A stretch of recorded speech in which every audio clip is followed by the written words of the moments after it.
महानायक वसंतराव नाईक गौरव ग्रंथ या ग्रंथाचा 29वा भाग आज आपण ऐकणार आहोत. Page number 284. वसंतराव नाईक उदारमतवादी होते. त्यांनी आयुष्यात क्वचितच आक्रमक पवित्रा घेतला असेल.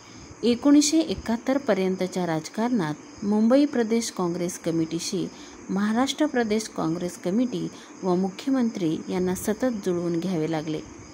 मंत्रिमंडळातील रुसवे फुगवे क्वचितच बाहेर उग्र रूप घेऊन प्रकट होत असत. शांतीलाल शहा, होमी तल्यार खान, पु ग खैर यासारखे मातब्बर मंत्री मुंबई प्रदेश काँग्रेसचे म्हणून मंत्रिमंडळात प्रतिनिधित्व करीत असत. एकदा कारण नसताना मंत्रिमंडळात प्रचंड वाद झाला. शांतीलाल शहा यांनी राजीनामा दिला. नाईक साहेबांनी संयमपूर्वक शांती राखली. राजीनामा प्रकरण पेल्यातील वादळ ठरले, परंतु वसंतरावांनी जितमया अशी भूमिका घेतली नाही. ते नॉर्मल राहिले. त्यांनी गृह जिल्ह्यात जांबुवंतराव धोटे यांना एक प्रकारचे आव्हान होते. विधानसभेत अध्यक्षाच्या दिशेने त्यांनी पेपरवेट भिरकावला. त्यांचे विधानसभा सदस्य सभागृहाने रद्द केले. रिकाम्या झालेल्या जागेवर पोटनिवडणूक झाली. जांबुवंतराव धोटे पुन्हा विजयी झाले. त्यांना बाबासाहेब धारफळकर कुटुंबाचा सतत पाठिंबा राहिला. वसंतरावांनी सर्व वस्तुस्थिती जाणीवपूर्वक स्वीकारली. कुठेही त्रागा नाही. जांबुवंतरावांना मदत करणाऱ्या नेत्यांच्या संस्थाबद्दल दुस्वास नाही. लोकशाहीतील अपवादात्मक अपघात स्थळे म्हणून या बाबींचा त्यांनी सहज स्वीकार केला. कन्नमवारजीनंतर चंद्रपूर जिल्ह्यातील काँग्रेस नेते वसंतराव नाईक यांच्याशी जोडले गेले. परिणामतः 1966 साली दादासाहेब देवतळे यांचा मंत्रिमंडळात समावेश झाला. शफी गंडमवार यांच्या इच्छेनुसार जिल्हा परिषदात उमेदवारी देण्यात आली. 1962 व 1967 साली अब्दुल शफी जिल्हा परिषदेचे अध्यक्ष राहिले. 1972 मध्ये वामनराव गंडमवार अध्यक्ष झाले.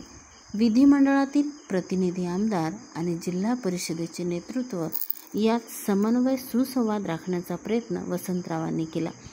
1971 मध्ये तर महाराष्ट्रात 4 जिल्हा परिषदांच्या अध्यक्षांना लोकसभेची उमेदवारी देण्यात आली. महाराष्ट्रातील यशस्वी जिल्हा परिषद पर्वाची ती पताका होती. बांगलादेश युद्धानंतर लोकसभेच्या मध्यवर्ती निवडणुका झाल्या. परिस्थिती काँग्रेसला सर्वस्वी अनुकूल होती. सारे जिल्हा परिषद अध्यक्ष विजयी झाले. चंद्रपूर लोकसभा क्षेत्रातून अब्दुल शफी व भंडारा लोकसभा क्षेत्रातून कृदा ठाकूर विजयी झाले. महाराष्ट्राला अन्नधान्याच्या बाबतीत स्वयंपूर्ण करण्याची त्यांनी प्रतिज्ञाच केली होती. महाराष्ट्रात हरित क्रांती घडवून आणण्यासाठी त्यांनी जीवाचे रान केले. त्यातील राज्यव्यापी प्रयत्नांचा आलेख मागील पिढीतील लोकांच्या मनात मोगऱ्याच्या सुगंधासारखा ताजा आहे. चंद्रपूर जिल्ह्याचा मेळावा चांदा जिल्हा मध्यवर्ती सहकारी बँकेच्या सभागृहात झाला. नाईक साहेब म्हणाले, घनदाट जंगल तुमची शान आहे. चांगल्या पदाधिकाऱ्यांनी केलेली सिंचाई सर्वेक्षण विभागाची मागणी तत्काळ मंजूर करण्यात आली. एवढेच नव्हे तर त्यांनी अंमलबजावणी केली. चंद्रपूर गडचिरोली दोन्ही जिल्ह्याच्या सिंचाई योजनाचा आज उपलब्ध असलेला आराखडा त्याचेच फलित आहे. वसंतराव नाईक दीर्घकाळ सत्तास्थानी असूनही कायमचे शांत व संयमी असत. शत्रुमित्र विवेक त्यांना होता. पत्रकारांशी त्यांचे सलोख्याचे संबंध होते. नागपूर शहराबद्दल त्यांना कमालीचा जिव्हाळा होता. त्यांचे शिक्षण नागपूर विद्यालयात झाले. जुने मॉरिस कॉलेज आणि विद्यमान वसंतराव नाईक कला समाज विज्ञान संस्था त्यांचा प्रेमविवाह होता. आयुष्याची सहचारिणी त्यांना तिथेच गवसली. गुरुवर्य डॉक्टर मा.गो. देशमुख त्यांचे प्राध्यापक होते. त्यांची कुठेही भेट झाली तर त्यांना नाईक साहेब वाकून नमस्कार करीत. नागपूर महानगरपालिकेच्या निवडणुका येऊन ठेपल्या. प्रजासत्ताक दिनाचा मुंबई येथील कार्यक्रम आटोपून ते दुपारी नागपूरला आले. संभाव्य नियोजित काँग्रेस उमेदवार आणि विद्यमान नगरसेवक यांच्यासोबत भोजन घेतले. भोजनानंतर गप्पा झाल्या. रामगिरीवर खेळीमेळीच्या वातावरणात ते बोलत होते. हितवादचे संपादक GT परांडे यांच्याशी बोलत ते बाहेर आले. म्हणाले, बापूसाहेब, कोणतीही अडचण आली तर मला निसंकोचपणे केअर ऑफ वत्सलाबाई नाईक असे घराच्या पत्त्यावर पत्र टाका. विनोदाची समज असलेल्या परांड्याचे डोळे पाणावले. वसंतराव नाईक यांना ज्येष्ठ नेत्याबद्दल आदर होता. अमरावती, अकोला येथील सभा ते वारंवार म्हणत. आबासाहेब खेडकर व्यासपीठावर असत तेव्हा वऱ्हाड काँग्रेसचे आम्ही कार्यकर्ते श्रोत्यातील पहिल्या रांगेत बसत असू. आज मी मुख्यमंत्री आणि आबासाहेब तुम्ही ग्रामीण विकास मंत्री आहात. व्यासपीठावर आपण एकत्र आहोत, पण आमच्या हृदयात तुमच्याबद्दल असलेला आदर तसाच कायम आहे, बंद कुपीत असलेल्या अत्तरासारखा. अमरावती अकोल्याचा दौरा आटोपला की विश्रामगृहातून विश्रांतीसाठी वसंतराव नाईक कोलखासला रवाना व्हायचे. त्यांना निरोप देण्यासाठी जीपजवळ आबासाहेब खेडकर असायचे. आबासाहेब म्हणायचे, थंडीचे दिवस आहेत, गळा कान सांभाळले पाहिजेत, मफलरने लपेटून घ्या. नाईकसाहेब प्रतिसाद द्यायचे. अशा प्रकारे आपण सभ्यता, संयम आणि संस्कृतीचा महानायक असा विशेष लेख लिहिणारे प्राचार्य मदन धनकर यांचे विचार ऐकले. आता यानंतर पेज नंबर 286 वर सीमा प्रश्न. बेळगाव कारवार सीमा लढ्यातले नेते आणि महाजन कमिशनने सीमा प्रश्नासंबंधी ज्या शिफारशी केल्या होत्या त्या महाराष्ट्रावर अन्याय करणाऱ्या आहेत. इतकेच नव्हे तर त्या विसंगत व परस्पर विरोधी असल्याने त्या आम्हाला मान्य होणार नाहीत असे खणखणीत निवेदन मुख्यमंत्री श्री वसंतराव नाईक यांनी विधानसभेत केले. आणि तेच समग्र भाषण पेज नंबर 289 वर दिले आहे. शीर्षक आहे महाजन कमिशनच्या शिफारशी विसंगत आणि परस्पर विरोधी आहेत. या सीमा प्रश्नी वसंतराव नाईक यांनी कोणती भूमिका घेतली ती आपण ऐकूया. पेज नंबर 289 वर महाजन कमिशनचे न्यायमूर्ती महाजन महाराष्ट्राचा द्वेष नसानसात भरलेला अशा प्रकारे त्यांचे छायाचित्र इथे दिलेले आहे. आणि वसंतराव नाईक यांची भूमिका आता आपण पाहणार आहोत. महाजन आयोगाचा अहवाल प्रसिद्ध झाल्यानंतर सीमा भागातील जनतेत नैराश्याचे वातावरण निर्माण झाले आणि त्याचे पडसाद स्वाभाविकपणे साऱ्या महाराष्ट्रात उमटले. म्हणून या विषयाला महत्त्वाचे स्वरूप प्राप्त झाले आहे. केवळ कोणता तरी भाग महाराष्ट्रात सामील व्हावा अशा प्रकारची संकुचित भूमिका महाराष्ट्राने कधी घेतली नव्हती. गोव्याच्या बाबतीतही महाराष्ट्राने असे विचार मांडले होते की गोव्याच्या लोकांची इच्छा महाराष्ट्रात येण्याची आहे, म्हणून महाराष्ट्र त्या इच्छेला मान देऊन त्यांचे स्वागत करेल आणि असे स्वागत करताना महाराष्ट्राने त्यांना काही अभिवचने दिली. हीच भूमिका सीमा भागातील जनतेबाबत महाराष्ट्र शासनाची आहे. त्यांनी अमाप हालापेष्टा सहन केल्या आणि सर्व लोकशाही मार्गाचा अवलंब करून आपली इच्छा व्यक्त केली. आणि ही इच्छा व्यक्त करताना तसूभरही शंकेला जागा त्यांनी ठेवली नाही. लोकशाही मार्गाने सर्व प्रकारे त्यांनी आपली इच्छा प्रदर्शित केली. तेथील लोकांची मते विचारात घेतली गेली नाहीत. शास्त्रीय दृष्टीने या प्रश्नाचा विचार झाला नाही. कोणतेही तत्त्व हा प्रश्न सोडविताना लागू केले नाही व वस्तुस्थितीचे सुद्धा बरोबर आकलन झाले नाही. म्हणून या महाजन अहवालाच्या बाबतीत महाराष्ट्रातील जनतेत एक प्रकारची निराशा व कटुभावना जन्माला आली. ही निराशा आम्ही समजू शकतो, परंतु आता पुढे काय याबद्दल आपल्याला अत्यंत शांत चित्ताने विचार करावा लागेल. यांचे चुकले त्यांचे चुकले असे म्हणून आपण महत्त्वाच्या मुद्द्याला बाजूला सारू लागलो तर त्याचा सरळ अर्थ असा होईल की सीमा भागातील लोकांचा विचार आपण करीत नसून काहीतरी राजकीय विचार करीत आहोत. आणि मला वाटते की ही गोष्ट आपण टाळली पाहिजे. राजकीय विचार करण्यात अनेक प्रश्न मोकळे आहेत, परंतु सीमा प्रश्नात राजकीय विचारांनी योग्य होणार नाही. महाराष्ट्राची बाजू योग्य प्रकारे मांडली.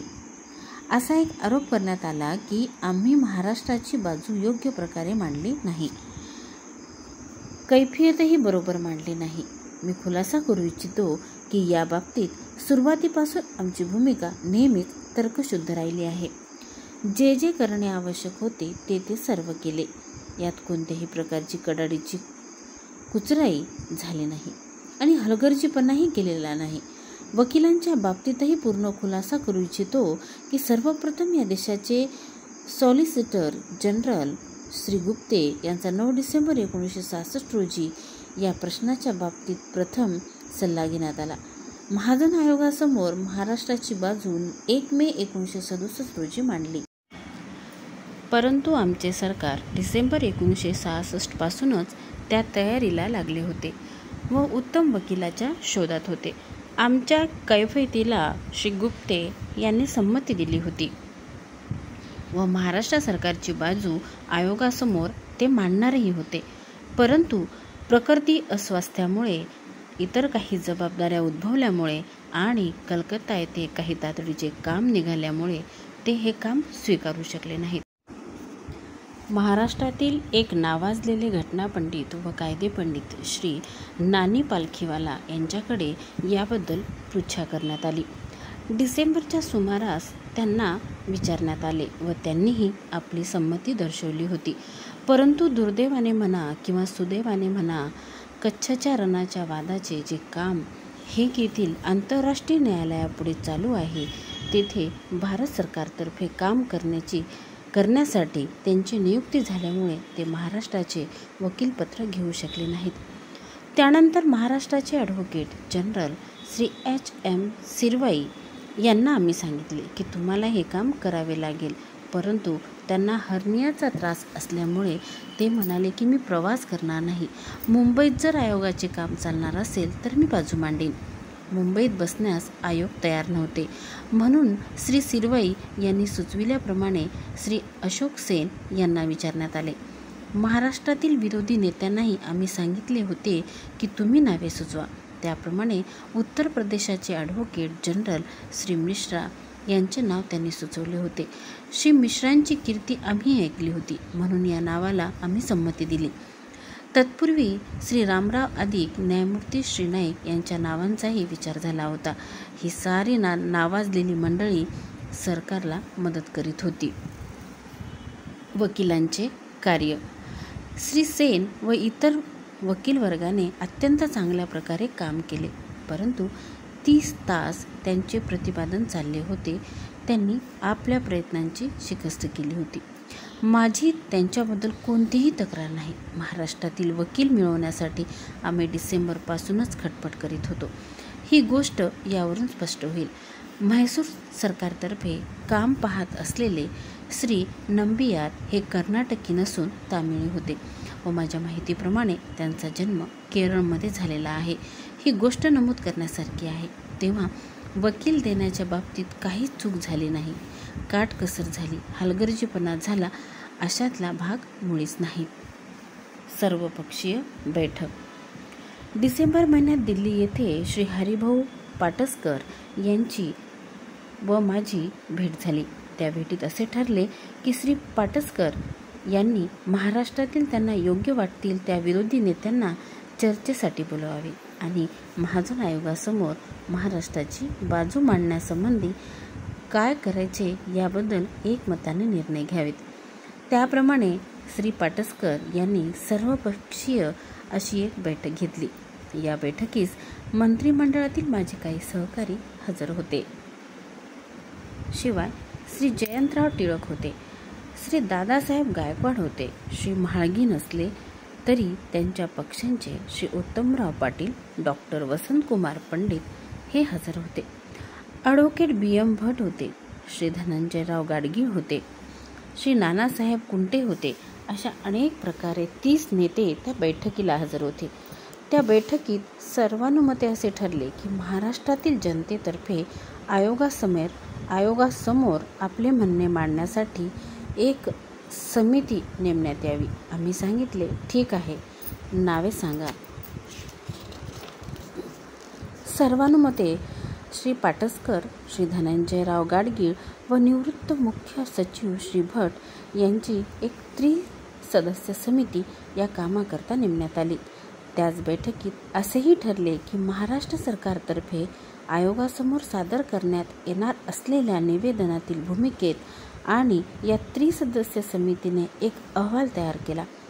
24 फेब्रुवारी 1967 रोजी पुणे येथे सर्वपक्षीय नेत्यांच्या बैठकीसमोर तो सादर केला. त्या बैठकीला श्री पाटसकर, श्री गाडगीळ, श्री वसंतकुमार पंडित, श्री दादासाहेब रुपवते, श्री जयंतराव टिळक, श्री S.M. जोशी, श्रीमती कमल भागवत आणि इतर असे विविध पक्षाचे 14 नेते हजर होते. या सर्व नेत्यांनी त्रिसदस्य समितीने तयार केलेली कैफियत मंजूर केली. सांगण्याचा हेतू हा आहे की महाजन आयोगासमोर निवेदन सादर करण्याच्या बाबतीत कोणतीही कसूर किंवा हलगर्जीपणा या सरकारने केलेला नाही. अपुरे प्रयत्न केले नाहीत. सरकारच्या आणि जनतेच्या निवेदनात एकसूत्रीपणा दिसावा, तफावत राहू नये यासाठी सरकारने कमालीची दक्षता घेतली व निवेदन सादर करण्याच्या बाबतीत कुचराई मुळीच केली नाही. तेव्हा कुचराई केली असे म्हणणे बरोबर होणार नाही. उलट मागील अधिवेशनात याबाबतीत एवढा खर्च का झाला अशी विचारणा प्रश्नाद्वारे करण्यात आली आणि सरकारकडून असे सांगण्यात आले की या प्रश्नांच्या बाबतीत खर्चाचा मुद्दा गौण आहे, कारण हा विषय महत्त्वाचा आहे. राजीनामा देऊन प्रश्न सुटणार नाही. आम्ही सतत असे म्हणत आलो आहोत की या प्रश्नाच्या बाबतीत सर्वांचा एक विचार असला पाहिजे. या प्रश्नांची सोडवणूक आम्ही करीत असताना भेटावयास येणार नाही असे कोणी म्हणणे बरोबर आहे काय? या विभागाच्या प्रश्नाबद्दल त्या मंडळींना तळमळ आहे, पण म्हणून सरकारचा राजीनामा मागून काही हा प्रश्न सुटणार नाही. राजीनामा देऊन मिटण्या इतका हा प्रश्न सोपा नाही. या प्रश्नांची सोडवणूक बौद्धिक पातळीवरून केली पाहिजे. शेवटी हा प्रश्न लोकसभेने सोडविला पाहिजे. या प्रश्नाच्या बाबतीत सर्व पक्षात मतभेद आहेत ही गोष्ट खरी असली तरी हे मतभेद जेवढ्या प्रमाणात मिटवता येतील तेवढ्या प्रमाणात मिटवले पाहिजेत. दुसऱ्याने अमुक एक केले पाहिजे असे म्हणणे सोपे आहे, परंतु आपापल्या पक्षाला आपल्या बाजूने वळवणे ही गोष्ट वाटते तितकी सोपी नाही. आयोगाला म्हैसूर सरकारचा विरोध. आपल्याला माहीत आहे की सीमा प्रश्नाच्या बाबतीत आयोग नेमण्याला म्हैसूर सरकारने विरोध केला होता. आयोग म्हणजे कमिशन नेमण्यात चूक झाली असे सांगण्यात आले, परंतु आयोगाला सर्वांची संमती आहे ही गोष्ट आता स्पष्ट झाली आहे. याबद्दल मला आनंद वाटतो. आयोग नेमण्याच्या बाबतीत असे निवेदन करण्यात आले की आयोगाला विचारार्थ मुद्दे देण्याच्या बाबतीत आग्रह धरण्यात यावयास हवा होता. 5 एप्रिल 1966 रोजी सभागृहाने सीमा भागाच्या प्रश्नासंबंधी एक ठराव आधीच मंजूर केला आहे. विधान परिषदेने सीमा भागाच्या प्रश्नासंबंधी असा एक ठराव मंजूर केला आहे. वरच्या सभागृहात तो ठराव मांडला गेला असता विरोधी पक्षाचे नेते श्री वा.ब. गोगटे यांनी एक सूचना अशी मांडली की या प्रश्नाच्या बाबतीत मुख्यमंत्र्यांनी विरोधी पक्षाच्या सर्व नेत्यांना बरोबर घेऊन पंतप्रधानांची भेट घडवून आणली पाहिजे. राज्याचे मुख्यमंत्री विरोधी पक्षाच्या सर्व नेत्यांना बरोबर घेऊन पंतप्रधानांच्या भेटीत गेल्याची घटना कोठेतरी घडली आहे काय? मला वाटतं नाही की अशा घटना कोठे घडली असेल. पेज नंबर 292 वर मुळशी सत्याग्रहाचे सेनापती पांडुरंग महादेव बापट उर्फ तात्या यांचे छायाचित्र दिलेले आहे. स्वातंत्र्य संग्रामातील ज्येष्ठ नेते मुळशी सत्याग्रहाचे सेनापती पांडुरंग महादेव बापट उर्फ तात्या हे संयुक्त महाराष्ट्राच्या आंदोलनातले एक लढाऊ सेनापती होते. पण सीमा प्रश्नासाठीही 1966 साली सेनापती बापट यांनी हुतात्मा चौकात आमरण उपोषण जाहीर करून या लढ्याला नैतिक प्रतिष्ठा दिली. सेनापतीचे प्राण वाचवावेत म्हणून त्यावेळचे मुख्यमंत्री वसंतराव नाईक यांनी पंतप्रधान लालबहादूर शास्त्री यांना मध्यस्थी करायची विनंती केली. मी स्वतः या प्रश्नात लक्ष घालतो असे आश्वासन लालबहादूर शास्त्री यांनी दिल्यानंतर सेनापतींना उपोषण मागे घेण्याचा आग्रह केला गेला. खुद्द वसंतराव नाईक यांच्या हस्ते मोसंबीचा रस घेऊन सेनापतींनी 7 दिवसाचे उपोषण सोडले. या व्हिडिओमध्ये सीमा प्रश्नाचा काही भाग झालेला आहे. पुढच्या व्हिडिओमध्ये पंतप्रधानांची भेट, महाराष्ट्र विस्तारवादी नाही, सरकार दोषी नाही, भाषिक राज्यरचनेवर विश्वास नसणारे महाजन, घटनेत दुरुस्ती आणि अहवालातील विसंगती ह्या बाबी पुढच्या व्हिडिओमध्ये ऐकूया. धन्यवाद.